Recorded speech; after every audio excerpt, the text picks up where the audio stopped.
A wedding is one of life's most significant moments, marking a new beginning for a couple. Today, my husband and I were at my sister-in-law's wedding, even though I wasn't particularly eager to attend. Nevertheless, I went.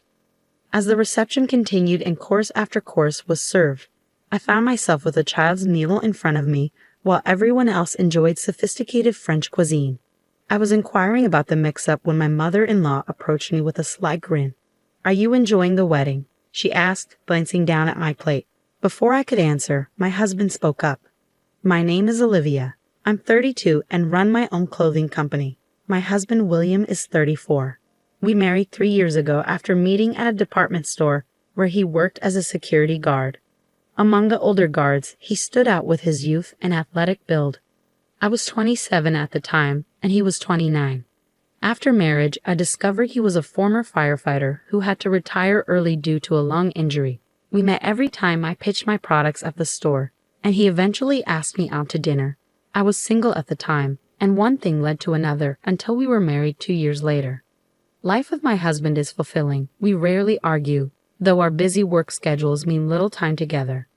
My only complaint is the occasional difficulty with his family, particularly his older sister Sarah, who is 35.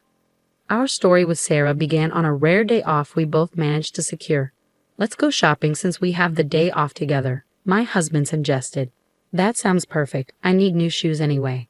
Our busy schedules rarely allow simultaneous days off, so it was a special opportunity. Just as we were ready to start our day, the doorbell rang at 7 a.m. My husband grumbled as he went to answer it. To our surprise, it was Sarah, standing at the door with a suitcase. "Sarah, what are you doing here at this hour?" we asked, perplexed. With a casual air, she said, "I need a place to stay for a while. I'm getting married soon, and the venue is near your home. It's easier for me to manage the wedding preparations from here." She started to walk in as if she had every right. "Wait a minute," I objected. We were about to go out. "It's our day off." Sarah's face lit up. "Oh, shopping? I want to come too." My husband and I exchanged a surprised look. Are you planning to join us?" I asked cautiously. "Why not? Is there a problem?" She shot back, her tone defiant. My husband and I were taken aback by her audacity. Then she added, "I want to look at baby things." "I need to make sure I'm prepared for the baby," Sarah announced confidently as she took charge, while we stood frozen at the entrance. "Come on, let's get ready and leave by 9 a.m., she instructed. "How are we going?" My husband's face darkened at her self-centered approach. I rarely saw him look so disturbed, but he had told me they never got along well as children, constantly arguing. "Is there any chance you can leave?" I asked, hoping she would understand we wanted to spend our rare day off alone. Sarah's gaze turned cold as she retorted, "You want to exclude me?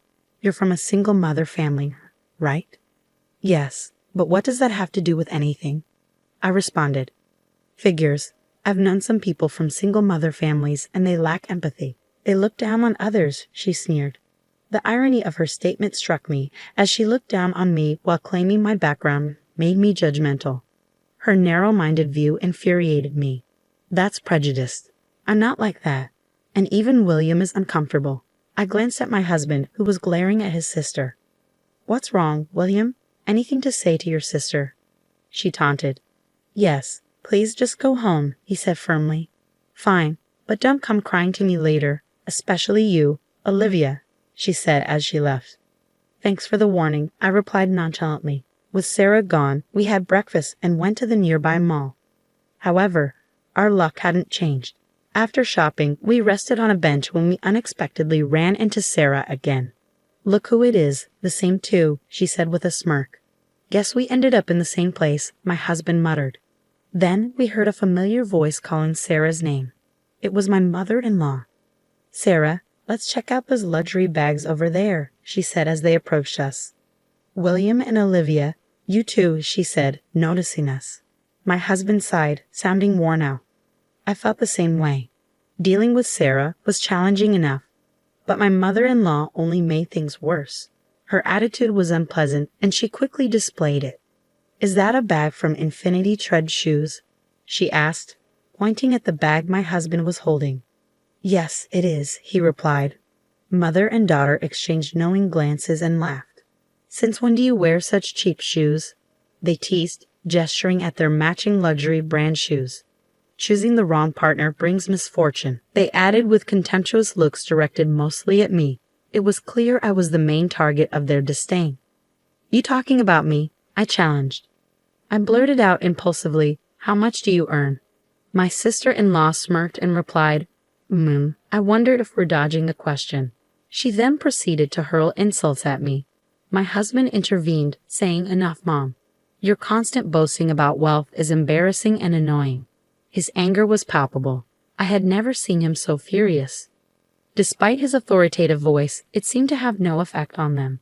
William, you were born into a wealthy family. Are you okay with being with this uneducated poor woman? My mother-in-law sneered. Education doesn't matter much these days, and Olivia is, my husband, prioritizing defending me over his family, cut her off.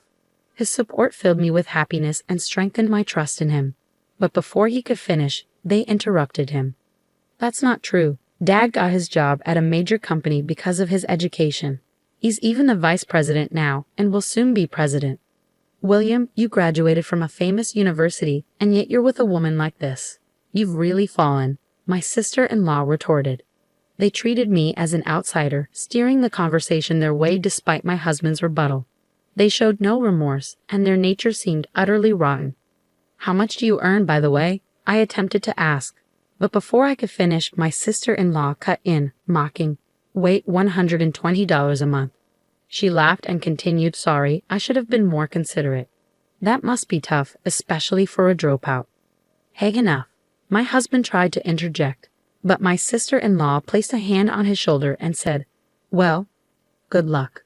My husband was visibly angry, and I felt a surge of hatred inside me. But they seemed oblivious to our feelings, continuing the conversation at their own pace. Oh, you both better attend the wedding. Mom's preparing a grand event. My mother-in-law insisted. Yes, we're sparing no expense for our darling daughter's wedding. You are coming, right, Olivia? The pressure from my mother-in-law felt suffocating, as if I couldn't say no. After all, my husband being family would obviously attend. I suppose it's fine if he's there. I reluctantly agreed to attend, knowing I would never go without my husband's presence. The day of my sister-in-law's wedding arrived, and I finished my accumulated work before finding a new dress with my husband for the occasion. As we arrived at the venue, the opulence was undeniable.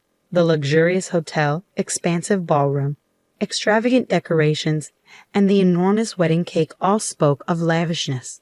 You both made it. My mother-in-law greeted us upon arrival. Not that I wanted to be here, my husband remarked, revealing a rare hint of weariness as he faced his mother. This wedding cost $100,000, with 500 guests and a special meal prepared by a top chef. Only we could pull off something like this. Her arrogance was evident as she looked down on everyone around her, though most passers-by offered only polite smiles and nods. Her constant need to flaunt her status appalled me. My husband's words echoed my thoughts. Why did he spend this much on our wedding? Our wedding had been modest, costing $20,000 and attended only by relatives and close friends. But I was content with it. Nevertheless, there was a stark disparity in the way she treated her own son compared to her daughter. What are you saying? Sarah's fiancé, Alex, will soon work directly under Dad, she said dismissively. Once Dad becomes president, Alex will be groomed for a key role in the company. It's only right that we give him a proper welcome. My mother-in-law laughed proudly. As we spoke, my father-in-law joined us. Emily, it's almost time for Sarah and Alex's entrance. Aren't you going to take pictures from the front row? He seemed intent on ending our conversation, and was just as dismissive as my mother-in-law. Olivia, it's been a while. You should consider yourself honored to be invited to such an extravagant wedding. You'll probably never experience anything like this again, he said calmly, though his words dripped with condescension. My husband couldn't hold back his frustration. Why do you have to phrase it that way, Dad? My father-in-law responded with a cold expression. Don't get me wrong. I never approved of your marriage. You remember the conditions I set. My husband glanced at me briefly before turning away, revealing information I had never known. The fact that our marriage had never been approved by his father was new to me. Facing away from me, my husband spoke with a subdued voice. Graduate from a prestigious university, earn over $100,000 a year. That's right, his father interrupted. And Olivia, he shot me a quick glance before focusing back on my husband. Olivia may not have graduated, but she's successful and earning her own living. My husband was cut off by my mother-in-law shouting loudly, Daniel, look, Sarah has finished changing into her second dress. Her outburst was disruptive, and if it weren't for the occasion, it would have certainly drawn complaints. Others glanced at her, forcing smiles as my father-in-law followed his wife's call and said, We'll discuss this later, before leaving the conversation. My husband muttered, Olivia is much more remarkable than you think, Dad, as he watched his father walk away. His words comforted me, knowing he was on my side. As the bride and groom made their entrance, the hall erupted in applause, and the celebration began. My sister-in-law announced, We have a special course prepared by a top chef today. Please enjoy. The waitstaff began serving the food, but soon I noticed my mother-in-law arguing with a server nearby. Are you sure about this? She asked. Yes, just do it, she insisted, and the server walked away, looking uneasy. It became clear that she was orchestrating a prank on me. With a large number of guests, serving took time. When my meal finally arrived, I was taken aback to find a children's meal in front of me. I immediately addressed the server. Excuse me, but there must be a mistake, I asked calmly, though I thought the error was strange. The server looked uncomfortable, the same one who had spoken with my mother-in-law earlier. Can you replace it, please? I added as he hesitated to respond. This isn't a mistake, he finally said. I was instructed to serve you the kids' meal, the server responded to my surprise, prompting my husband to join the conversation. What's wrong, Olivia? Why a kids' meal? He too was taken aback by the sight of my meal. Why is my meal different from everyone else's? He added, his tone reflecting his surprise. The situation was more embarrassing than shocking, and people around us began to stare. Why do you have a kids' meal? My husband asked, puzzled. I don't know either, I replied, feeling flustered. Then my mother-in-law approached, laughing. How is your meal perfect for a dropout from a single-parent home, right? If you don't like it, you can leave. Her words were cutting, and I felt my patience wearing thin. I had been holding back because I didn't want to disrupt someone else's wedding. But if the orchestrator of the event was causing the disturbance, there was no need for me to continue holding back. Just as I was contemplating this, my husband spoke up first. What are you doing? Aren't you embarrassed by this childish behavior? His tone remained calm, but anger simmered beneath the surface. His eyes held no hint of amusement. Instead, they bore a cold expression, as if he were looking down on an inferior creature. What childishness? What are you talking about? My mother-in-law feigned ignorance, but my husband didn't let her off the hook. Exactly. Why serve a kid's menu to an adult? It's obvious Olivia wouldn't order such a thing, he retorted, his frustration evident. My mother-in-law's face flushed with anger. Marrying a poor woman, and you dare to talk back to us. You've become a mere commoner since you married her, straying from our intended path. She spat, her words dripping with disdain. Though the notion that wealthy people are superior exists everywhere, my mother-in-law seemed to take it to another level. Interrupting their conversation, I spoke coldly to her. It's true, I did drop out. That's because my parents passed away before I could finish middle school. But now, I'm the president of a company. President. I bet that's nothing significant, I said, addressing her unwavering momentum. Seeing her relentless attitude, I sighed. I didn't want to stoop to her level, but her behavior was becoming increasingly childish. I muttered meaningfully, prompting a curious and slightly uneasy look from my mother-in-law. What exactly do you do? She asked, her tone laden with arrogance as she assumed a superior stance. It was infuriating to witness her attitude. Daniel's company is Solar Burst Innovations, right? I asked, knowing the answer. Yes, that's right.